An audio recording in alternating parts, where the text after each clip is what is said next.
Umbrella డ్రెస్కి body part ఎలా cut చేసుకోవాలో చూడండి. ఫ్రంట్ బ్యాక్ ఒకేసారి కట్ చేసుకోవడం కోసం ఫోల్డింగ్స్ 2 ఇలా పెట్టుకోండి. ఇప్పుడు లెంత్ మార్క్ చేసుకొని షోల్డర్ కోసం 6 ఇంచెస్, చంక డౌన్ కోసం 6.5 తీసుకొని కర్వ్ డ్రా చేసుకోవాలి. అందులో చెస్ట్ లూజ్ ఎంత వచ్చిందో దాంట్లో 4వ భాగాన్ని తీసుకొని ఖర్చుకు మార్క్ చేసుకోండి. అలానే కిందన నడుము లూజ్లో 4వ భాగం, అలానే డాట్కి 1 ఇంచు, ఖర్చు పైన ఎంత పెట్టారో కింద అంతే పెట్టుకోండి. ఇక్కడ 1.5 తీసుకొని కరువు తీసుకుంటే మనకి చంక రౌండ్ అనేది కరెక్ట్గా వస్తుంది. ఒక 1/2 ఇంచ్ వదిలేసుకొని కరెక్ట్గా వచ్చిందో లేదో ఇలా చెక్ చేసుకోండి. ఆది డ్రెస్ నుంచి అయితే ఒక 1/2 ఇంచ్ లోపలికి పెట్టుకొని అప్పుడు ఇలా చెక్ చేసుకోండి. ఇక్కడ 3 inches neck width, 3 inches shoulder తీసుకున్నాను. ఫ్రంట్ నెక్ ఎంత కావాలో అంతా మార్క్ చేసుకుని కిందన కూడా 3 ఇంచెస్ పెట్టుకుని బాక్స్ డ్రా చేసుకుని ఇందులో మీకు నచ్చిన మోడల్ అనేది షేప్ డ్రా చేసుకోవచ్చు.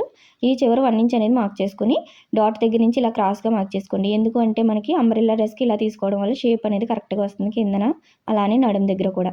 ఇప్పుడు బ్యాక్ పార్ట్ పక్కన పెట్టేసుకుని ఫ్రంట్ పార్ట్ ఇలాగ ఒక 1/2 ఇంచ్ అనేది లోతు తీసుకోండి.